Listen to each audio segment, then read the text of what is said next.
La Ley Económica Urgente del Turismo, aprobada por la Asamblea, incluye cambios regulatorios económicos tributarios para potenciar las actividades turísticas en el Ecuador. La Asamblea Nacional aprobó esta Ley Económica Urgente del Turismo en el país el día 21 de marzo del 2024. El Pleno del Legislativo aprobó la norma, cuyo nombre completo es Ley para Fortalecimiento de las Actividades Turísticas y Fomento del Empleo. Esta con 83 votos. Ahora, este documento sería enviado al presidente Noboa para que éste, en el plazo de 30 días, presente sus observaciones o lo envíe directamente al registro oficial para que éste entre en vigencia. La ley plantea varios cambios regulatorios, económicos y tributarios para potenciar las actividades turísticas en el Ecuador. Además, según Niels Olsen, ministro de Turismo, el objetivo de esta ley es que más turistas, más artistas internacionales como Taylor Swift vengan al país para dar conciertos. Estos espectáculos y otros eventos culturales no se pueden hacer actualmente por los elevadísimos costos e impuestos. El turismo es la tercera fuente de ingresos no petroleros del país. Según la proforma del presupuesto del Estado, se estima que en este año el Ministerio de Turismo genere ingresos de 45.000 millones de dólares. ¿Lo logrará? Este proyecto de ley fue presentado por el presidente Noboa el día 23 de febrero del 2024. Estaba calificado como económico urgente, es decir, que la Asamblea Nacional tendría 30 días para aprobar, archivar o negar. Casi 30 días después, la Asamblea Nacional lo aprobó con algunas modificaciones al texto original. La ley se aprobó no sin algo de polémica política. 7 asambleístas del movimiento Revolución Ciudadana, que representa los intereses del expresidente Rafael Correa, votaron a favor de esta, cuando su bloque había decidido oponerse a ella. La ex candidata presidencial Luisa González dijo que habría sanciones para las personas que votaron, entre ellas Pierina Correa, Pamela Aguirre, Marcela Holguín, Joana Ortiz, Javier Jurado, Milton Aguas y Henry Vázquez, por haber respaldado el proyecto de ley. Según González, este era un proyecto de ley que no iba a resolver absolutamente nada. Andrés Arauz, ex candidato a la presidencia y a la vicepresidencia respectivamente, dijo que esta ley tendría artículos de contrabando y que le daba discrecionalidad al presidente Noboa para que éste perdone impuestos. Ahora, ¿esto qué propone? ¿Qué propone la Ley Económica Urgente del Turismo? Menos cobros para aerolíneas, por ejemplo. La ley recién aprobada por la Asamblea establece que se elimine el impuesto a la salida de divisas ISD para aerolíneas nacionales e internacionales. Esta eliminación no es algo nuevo. El día 2 de septiembre del 2021, el entonces presidente Guillermo Lasso decretó la tarifa del impuesto a la salida de divisas en cero para las aerolíneas extranjeras autorizadas a operar en el país. Con esta nueva ley, la eliminación del ISD se aplicará también para aerolíneas ecuatorianas. Otro de los cambios es la reducción del impuesto del 5% que debían pagar las aerolíneas por cada galón de combustible. La ley aprobada por la Asamblea establece que desde el 2024 ese porcentaje debe ir bajando en un punto porcentual por año hasta llegar a cero. El ministro Niels Olsen le dijo a una periodista del medio GK City, Susana Roa, que estos cambios serían parte de los esfuerzos de convertir a Ecuador en un país más competitivo a nivel turístico, es decir, que tenga mejores precios de vuelos más frecuentes y mejores ofertas que otros países de la región. Según Olsen, estos serían cambios urgentes porque el Ecuador estaría en el puesto número 86 del índice global de competitividad turística, muy por debajo de otros países de la región como Chile, Uruguay y Paraguay. Los cambios establecidos en esta ley económica urgente del turismo se suman a otras modificaciones que han hecho desde el 2021 con el objetivo de reducir los precios de los vuelos. Esto incluye la eliminación del IS de aerolíneas internacionales, que permitió que éstas se firmaran acuerdos de cielos abiertos con Estados Unidos, Chile y República Dominicana. Con estos acuerdos se liberan las frecuencias y el cupo de aerolíneas por país. Al haber más oferta de vuelos, los precios bajan. Otro de los cambios que se hizo en el año 2022, cuando las tasas de Ecodelta y el Ecuador Potencia Turística pasaron a ser de un valor de $50 al 5% del costo del pasaje. Según Olsen, está seguro completamente de que en el próximo reporte ya no seríamos el segundo país menos competitivo. Está muy optimista frente a esto de que habremos escalado muchísimos puestos, manifestó. Los cambios para espectáculos.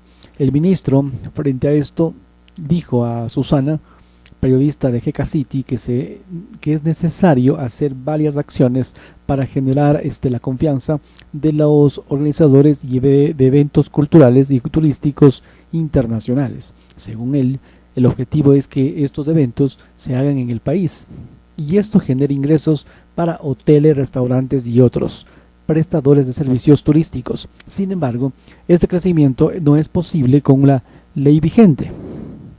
Tantos tributos les restan competitividad al sector, dijo Niels Olsen. Para eso, la Asamblea aprobó los siguientes cambios. 1. Habrá una retención en la fuente de impuesto a la renta del 15% para los pagos que hagan en el exterior los prestadores de servicios turísticos. Hay una rebaja del 10% con lo establecido en la ley vigente en la actualidad. 2. Los gobiernos autónomos descentralizados podrán establecer incentivos adicionales para el sector turístico. La ley aprobada por la Asamblea dice que estos incentivos pueden aplicarse para las inversiones en facilidades, actividades y modalidades turísticas, rescate de bienes culturales y naturales, entre otros. Los créditos con tasas de interés y plazos especiales para las empresas del sector turístico también tendrán periodos de gracia sin generar intereses. Se crearán procesos y condiciones especiales y preferentes para las empresas prestadoras de servicios turísticos que estén en sectores afectados por fenómenos naturales o crisis sociales, en zonas donde se hayan declarado estados de excepción. Esto también se aplica para los sectores agrícola, pecuario, silvícola, pesquero artesanal, acuícola, entre otros.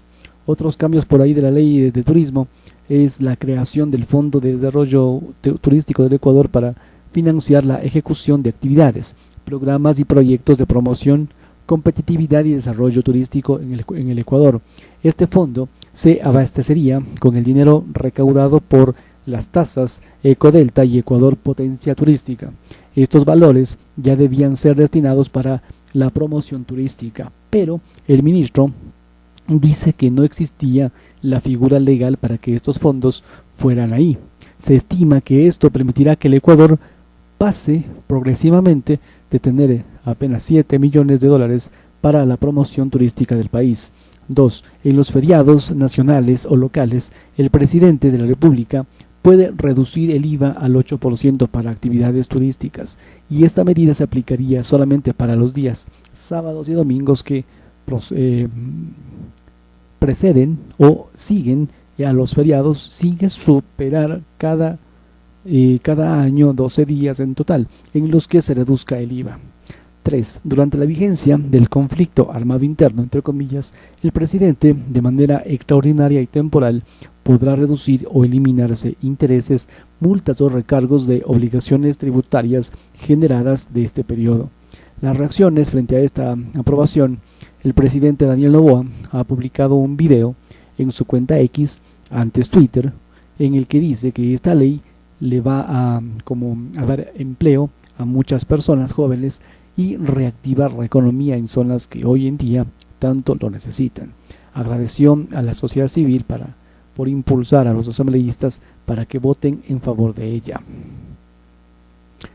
El ministro Niels Olsen dijo además que con la aprobación de esta ganó la industria turística y ganó el país. Además, ha publicado un video junto a Henry Kronfle, presidente de la Asamblea Nacional, y Valentina Centeno, presidenta de la Comisión de Desarrollo Económico y ponente del proyecto de ley. En el video, Kronfle dice que esto es gobernabilidad, darle la ley o darle las leyes que el país necesita. Los representantes de los gremios mostraron su apoyo absoluto público a la ley desde que fue presentada. Según el ministro Olsen, la ley se hizo después de múltiples conversaciones con representantes del sector turístico en el que recolectaron sus pedidos para mejorar la competitividad de la industria. Richard Dávila, expresidente de la Asociación Nacional de Operadores Turísticos, receptivo del Ecuador, pues OPTUR, dijo que en esta ley hay varios puntos que los presidentes de los gremios turísticos habían pedido desde hacía años y que al fin se han logrado conseguir. Lo que podemos decir acerca de lo que le ocurrió a Brigitte García, alcaldesa de San Vicente, lastimosamente. Sabemos su deceso este fin de semana. El asesinato de Brigitte García, alcaldesa del cantón San Vicente, una pequeña ciudad de la provincia costera de Manabí, y quien ganó el cargo por el partido Revolución Ciudadana RC, fue confirmado por Luisa González, ex candidata a la presidencia por RC, pasadas las 3 de la madrugada del día 24 de marzo del 2024. Ella se acaba de enterar sobre lo sucedido y no tiene palabras y está en shock, escribía González en su cuenta Twitter. Este magnicidio también murió su compañero Jairo Loor Mesa, director de comunicación del municipio de San Vicente, quien habría también estado conduciendo el vehículo. El asesinato ocurrió a las 8 de la mañana con 5 minutos del día 24 de marzo del 2024. La policía publicó un comunicado informando que esta madrugada se ha identificado en el interior de un vehículo a 2 personas sin signos vitales, con heridas por impacto de arma de fuego que corresponderían a Jairo y a Brigitte. En la fotografía se veían a los 2 agentes revisando el Kia Sportage de color azul oscuro pertenecientes a los mencionados.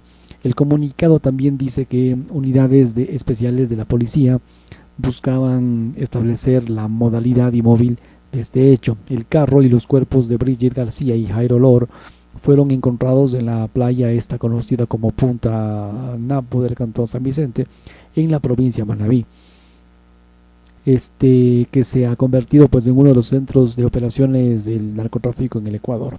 El 24 de marzo, alrededor de las 6 de la mañana, Emerson Uvidia, comandante de la zona 4, Manabí y Santo Domingo de los Áchilas, subrogante, dijeron que ante medios de comunicación que los familiares de García reportaron que no los localizaban desde horas de la mañana, pues por ello que, según el comandante, entre la 1:30 y 2 de la mañana dieron aviso a la policía. Luego de ello han tratado el GPS del carro que era rentado para localizarlos. Según el trabajo de criminalística, explicó Uvidia, en el interior del carro encontraron 4 balas y vainas. También dijo que no había impactos de bala por fuera del carro.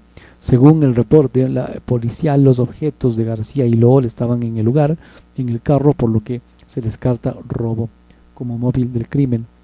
Además, Uvidia dijo que la alcaldesa no había denunciado amenazas y que no tenía resguardo policial. Cerca de la 1 de la tarde del día lunes 25 de marzo, la Fiscalía publicó un mensaje en su red X en el que decía que la Fiscalía continuará practicando diligencias para establecer responsabilidades y esclarecer este hecho en torno a la muerte de Brigitte García, alcaldesa de San Vicente, y Jairo Loor, funcionario del municipio.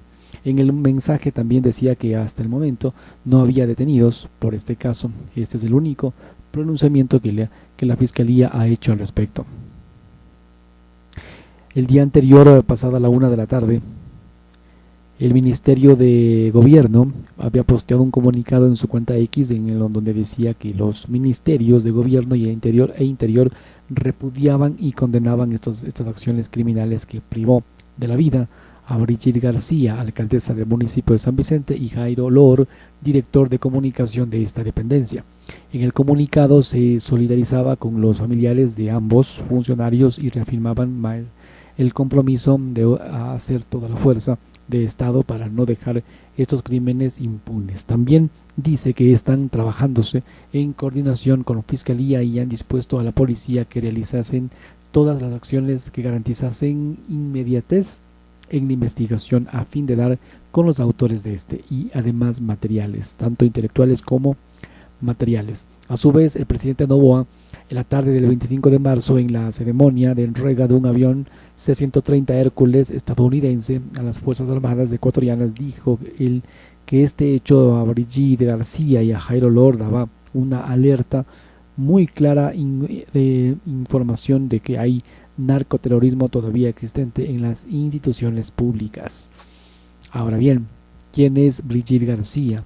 El día 14 de mayo del 2023, cuando se posesionaron los alcaldes en todo el país, Brigitte García se convirtió en la alcaldesa más joven del país, con tan solo 26 años. García llegó a la alcaldía por el movimiento político Revolución Ciudadana, liderado por el expresidente Rafael Correa en las elecciones sanvicentinas. Se enfrentó a 8 candidatos, obtuvo el 34,48% de los votos del cantón.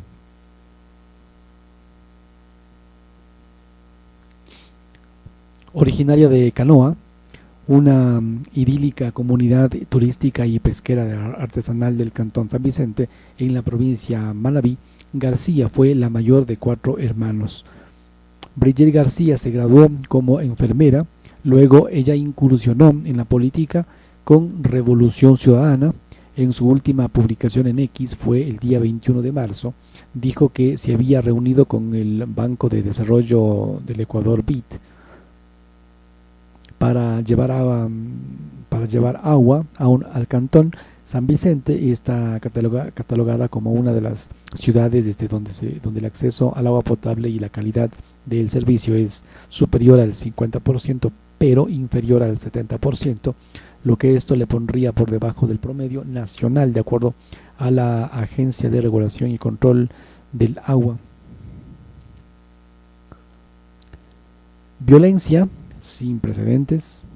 El magnicidio de la alcaldesa de San Vicente y el director de comunicación del mismo, pues se da en medio de un estado de excepción que vive Ecuador por los altos índices de inseguridad y la ola de violencia sin precedentes que se vive en el país a inicios del 2024. No fue una época aislada. El día 2 en el 2023 cerró con la tasa de muertes violentas más alta de la historia del Ecuador. Hubo más de 40 muertes por cada 100.000 habitantes. El día 8 de enero del 2024, el presidente Daniel Noboa decretó un estado de excepción por 60 días a nivel nacional que limitó algunos derechos como el libre movilidad y reunión, y que mantendría al país bajo un toque de queda que desde el día 23 de enero del 2024 estaría semaforizado, es decir, que aplicaría un horario diferenciado según la peligrosidad de cada ciudad ecuatoriana. El 9 de enero del 2024, Daniel Noboa firmó un segundo decreto, el 111, en el que declaró la existencia de un conflicto armado interno en Ecuador y calificó a 22 organizaciones criminales y grupos delincuenciales como terroristas, excepto a unos par. Este mismo día, el almirante Jaime Vela Erazo, jefe del Comando Conjunto de las Fuerzas Armadas, dijo que aquellos 22 grupos pasarían a ser objetivo militar, es decir, las Fuerzas Armadas serían las encargadas de la seguridad en lugar de la Policía Nacional, que pasa a apoyar a las Fuerzas Armadas en la localización, búsqueda y neutralización de los miembros de estas organizaciones. Según el Comando Conjunto, en mención hasta el día 22 de marzo del presente se han realizado más de 198.000 operativos y hay sí como 16.120 detenidos y 280 por terrorismo. Originalmente el estado de excepción decretado por el presidente finalizaba pues a inicios de marzo. Sin embargo, el 7 de ese mes, el presidente Noboa amplió la vigencia del estado de excepción por 30 días más.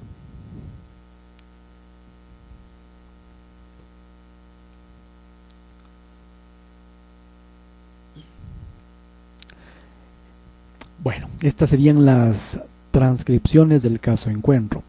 La Fiscalía General del Estado subió en un link las transcripciones de audios, videos, llamadas de algunos involucrados en el caso Encuentro, publicado, actualizado el día 27 de marzo del 2024. La mañana de este 25 de marzo del presente, la Fiscalía publicó en su cuenta X, antes Twitter, un enlace con el expediente con las respectivas pericias de la causa del caso Encuentro, y en este expediente se puede leer decenas de conversaciones, por mensaje, llamadas telefónicas o en persona, entre varios otros involucrados de este caso. Lo que sabemos es que el caso Encuentro es la unión de dos investigaciones, la Fiscalía, en las que se estaría involucrándose Danilo Carrera, cuñado del expresidente Guillermo Lasso. El primero es el denominado León de Troya, en el que se investiga un esquema de corrupción sistemática en contra de la administración pública que incluiría varias instituciones del Estado, según la Fiscalía, y el caso Encuentro, en el que la Fiscalía investiga una presunta trama de corrupción en empresas públicas. El día 31 de octubre del 2023, la Fiscalía anunció que el caso León de Troya se acumularía en la investigación del caso Encuentro, nombre que hace referencia al eslogan del gobierno de Lasso, el gobierno del encuentro, cuando era presidente. Y según la Fiscalía, esa decisión se tomó luego de encontrar hechos un poco relevantes en el proceso de investigación y tras un proceso de análisis profundo. Ahora bien, en el enlace compartido por Fiscalía, que lleva una carpeta en Google Drive, estas transcripciones de conversaciones supuestamente entre Rubén Cherres, Rafael G., Juan Carlos PR, Danilo Carrera, Víctor Emilio M., Karen N.Y., Anderson Boscan y otros, además de informes de audios y videos extraídos de memorias USB o pendrive. La mayoría de estas transcripciones son difíciles de leer, tanto por la falta de palabras que no se escuchan bien y por el pésimo uso de signos de puntuación y la terrible gramática de la persona encargada de transcribir estas charlas. ¡Qué barbaridad! Pero ¿qué dicen estas? En la primera carpeta, titulada como C318, que tiene un PDF con 6 páginas, estarían las transcripciones de las conversaciones como entre Rubén Cherres y Rafael G. Según este documento, en la primera transcripción ambos acuerdan una reunión con el objetivo de discutir las inversiones en una refinería, a cuál se refieren, y a que la gente de la titularización va a ir la próxima semana. También hablan de la poca comisión de dicho tema. Mientras que en la segunda, entre Cherres y Juan Carlos RP, Cherres le dice que un amigo cercano ha sido nombrado en la aduana y asegura que solicitará más puestos en esta institución. También Cherres menciona que Carlos Lasso, quien sería el hermano del entonces presidente, le llamó para un almuerzo al día siguiente en San Borondón, en el que estaría Danilo Carrera, y luego habla sobre una petición del trabajo de un funcionario para su hijo, pero no queda claro de qué se trata. Finalmente, en la tercera transcripción, según el documento, Cherres le dice a José Eduardo R.B. que existe un cargo público disponible para él en Banecuador. Que te llaman, Eduardo, del banco para el puesto y no contestas. Dice la transcripción. José Eduardo R.B. responde que ya voy a contestar y que además no lo hacía porque pensé que no me llamaban a cobrar.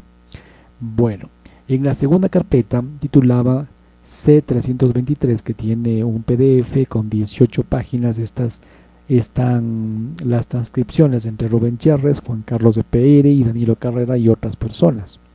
En la primera transcripción entre Charras y Juan Carlos PR, según la Fiscalía, se detalla el proceso de tramitación de puestos en el Ministerio de Energía.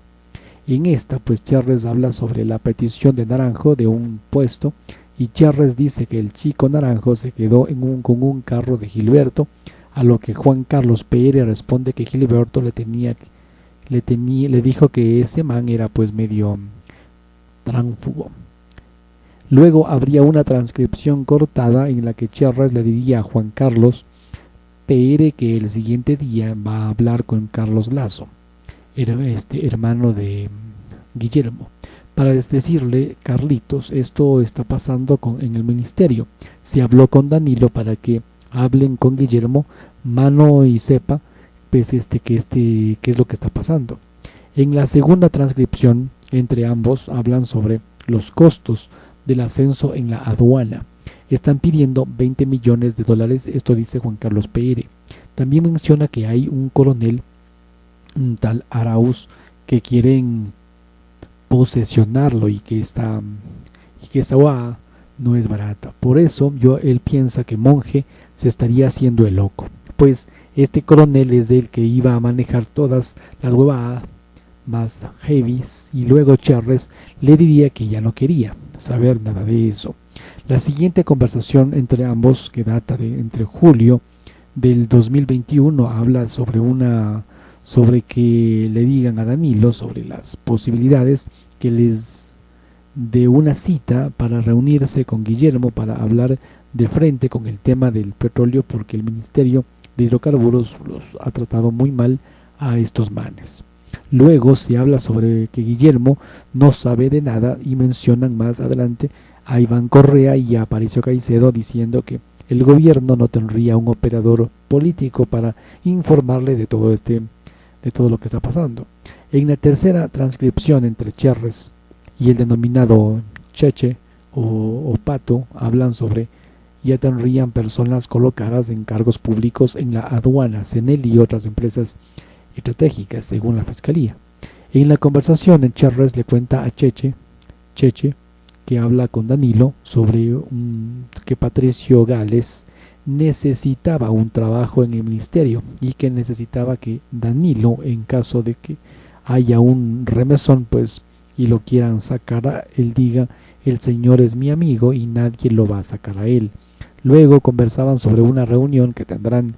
En la cuarta conversación entre Charres y Danilo Carrera, acuerdan una reunión en la que eviten ser vistos juntos por otras personas.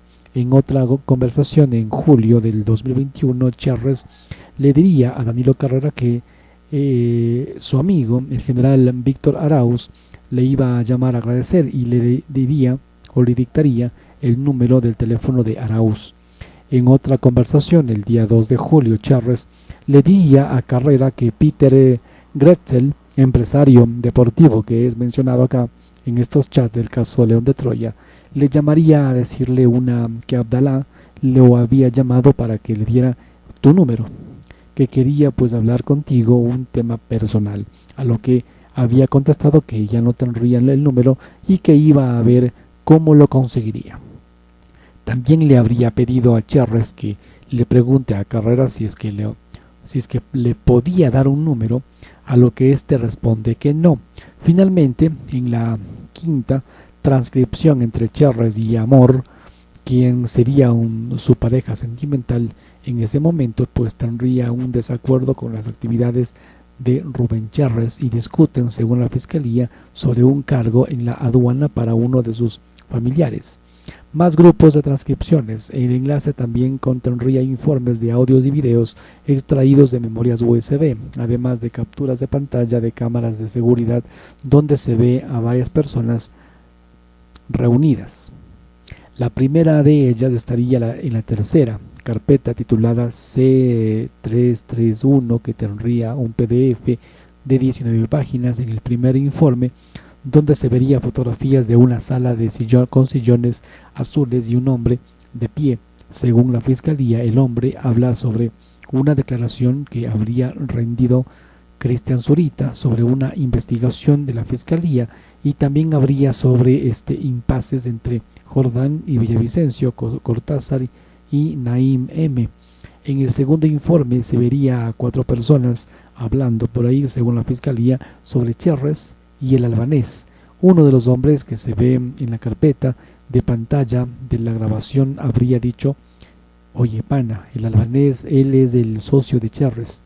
En el tercer informe, el mismo hombre se refiere al secuestro de Antonio Lenz y Casa, ex gerente de la Corporación Nacional de Electricidad CENEL EP, según la fiscalía.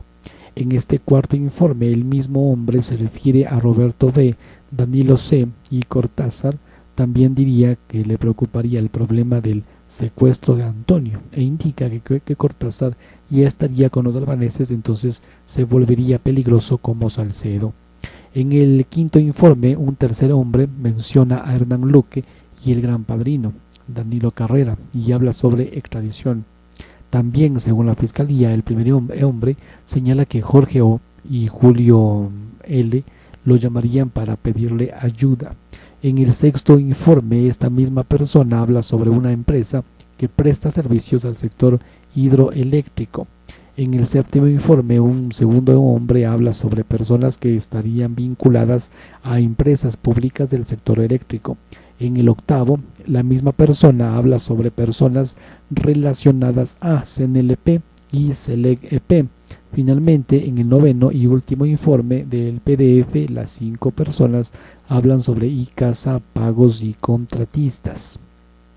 En la cuarta carpeta de Google Drive, titulada CR32, tiene un PDF de 15 páginas con conversaciones. También saldrían de ahí las transcripciones de audios y videos guardados en un dispositivo pendrive o USB.